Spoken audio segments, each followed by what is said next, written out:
Саламатсыздарбы, ардактуу окуучу достор.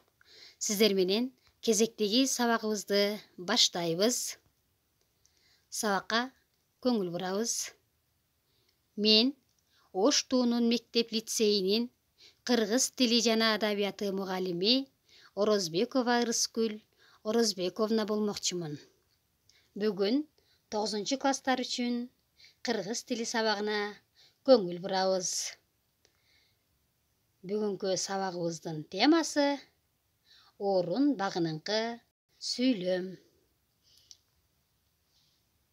Сабагыбыздын максаты: балдар, силер бүгүнкү сабакта орун багыныңкы сүйлөм боюнча түшүнүк аласыңар.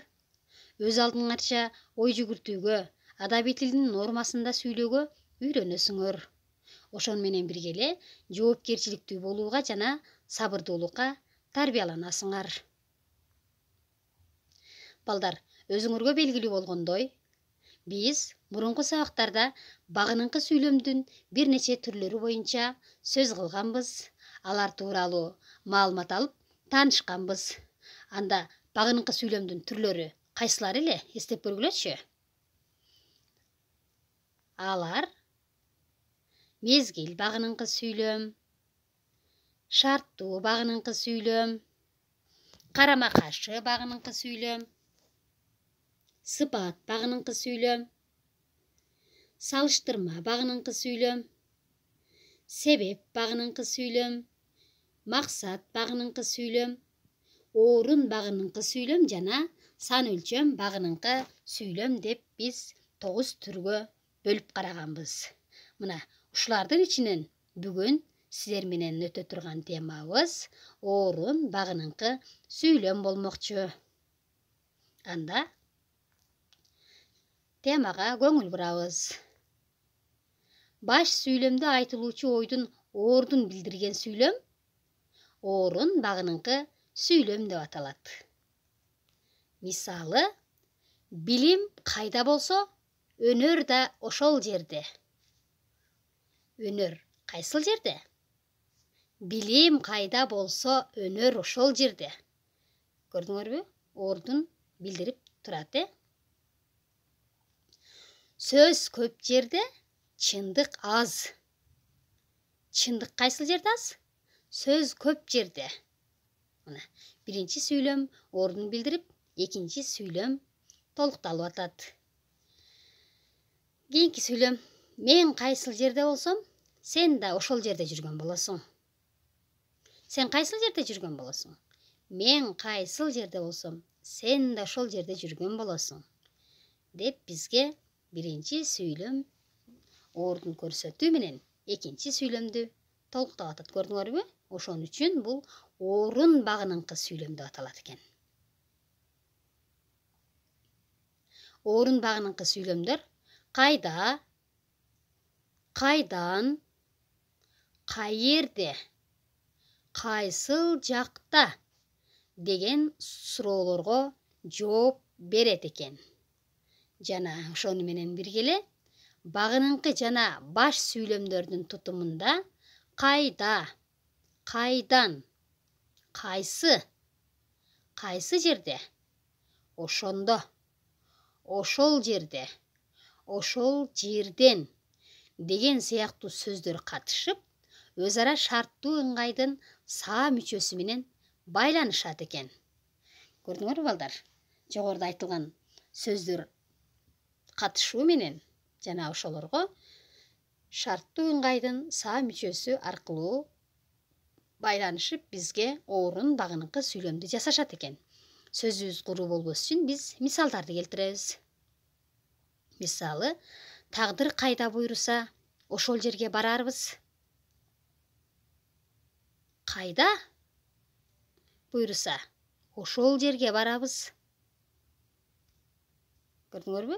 Кайда деген сөздүн катышуусу аркылуу са мүчөнүн жалгануусу менен бизге орун багыныңкы сүйлөм жасалды. Экинчи сүйлөм: апасы кайсыл жерде болсо, уулу да ошол жерде болсун. Кайсыл жерде болсо, уулу да ошол жерде болсун. Деп уулунун кайсыл жерде болорунун ордун көрсөттү. Уулу кайсыл жерде болот? уулу апасы кайсыл жерде болсо, уулу да ошол жерде болсун деп атат. Ал эми экинчи ган формасындагы атооштук аркылуу уюшулган багыныңкы сүйлөмдүн баяндоочуна жатыш жөндөмөсү уланган жер деген сөздүн тизмектелип айтылуусу аркылуу байланышат. Көрдүңөрбү, өзүңөргө белгилүү болгондой, атооштуктун ган мүчөсүнүн жалгануусу аркылуу дагы орун багыныңкы сүйлөм жасалат экен. Ага жер деген сөзгө жатыш жөндөмөсүнүн мүчөсү улануу аркылуу дейт. Мисалы, адилеттик өкүм сүргөн жерде чыр чатак болбойт. Сүргөн жерде чыр чатак болбойт. Көрдүңөрбү? Сүргөн жерде деп бизге биринчи сүйлөмүбүздө көрсөтүлүп турат. Чыр чатак кайсы жерде болбойт дейт? Адилеттик өкүм сүргөн жерде. Экинчи сүйлөм. Өмүр күрөш. Күрөш бүткөн жерде өмүр да бүтөт. Көрдүңөрбү? Өмүр да бүтөт дейт. Кайсы жерде? Күрөш бүткөн жерде. Көрдүңөрбү? Анда силер түшүнгөн болсоңор, билимибизди бышыктоо үчүн жана өзүбүздү сынап көрүү үчүн көрүк иштеп көрөбүз. Бул жерде көп чекиттин ордун тиешелүү сөздөр менен толуктагыла дейт. Анда карап көрөбүз. Биз көп чекиттин ордуларына бош жерлерге тиешелүү сөздөрдү коюп сүйлөмдү толуктайт экенбиз.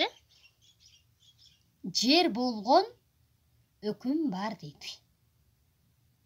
Биз орун багыныңкы сүйлөм боло тургандай кылып толуктайбыз. Жер болгон жерде өмүр бар. Сүйлөмдү толуктап окуйбуз. Жер болгон жерде өмүр бар дейт. Экинчи сүйлөм. Суу болгон жерде байлык бар деп бизге атооштуктун ган формасы жана жер деген сөзгө жатыш жөндөмөсүнүн улануусу аркылуу орун багыныңкы сүйлөм жасалды. Кийинки сүйлөмдү карап көрөбүз. Кайда кыймылдаган караан ошол жерге ок атышты дейт. Кайда кыймылдаган караан көрүнсө, ок ошол жерге ок атышты. Бул жерде шарттуу ыңгайдын са мүчөсү аркылуу орун багыныңкы сүйлөм жасалды. Балдар, кийинки калган сүйлөмдөрдү өзүңөр ушундай кылып толуктагыла. Ошон менен биргеле силер сүрөттөрдү катыштырып сүйлөм түзгүлө дейт. Бул жерде бизге сүрөттөр берилген. Бул сүрөттөр силер үчүн тааныш жана кызыктуу сүрөттөр деп ойлойм. Ушул сүрөттөрдү катыштырып, орун багыныңкы сүйлөмгө карата сүйлөм түзөт экенсиңер. Анда үйгө тапшырма. Орун багыныңкы сүйлөмдү башка багыныңкы сүйлөмдөр менен салыштыргыла. Кандай окшоштуктары бар экенин айтып бергиле. Жана ошон менен бирге китебиңердин 405 бетиндеги 211 көнүгүүнү аткаргыла.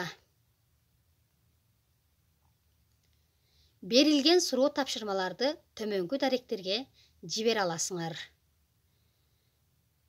Facebook, Telegram, Instagram, WhatsApp, Одноклассники жана YouTube каналдары аркылуу байланышып, тапшырмалардын жоопторун узатышыңарды мен күтөм, балдар. Мына, балдар, бүттү бүгүн сабагым. Ар бириңди кылдат карап баалаймын. Бул сабактан керектүүсүн билсеңер, кийинкиге ийгиликти каалаймын. Көңүл бурганыңар үчүн чоң рахмат. Кийинки сабактардан кезиккенче саламатта болгула.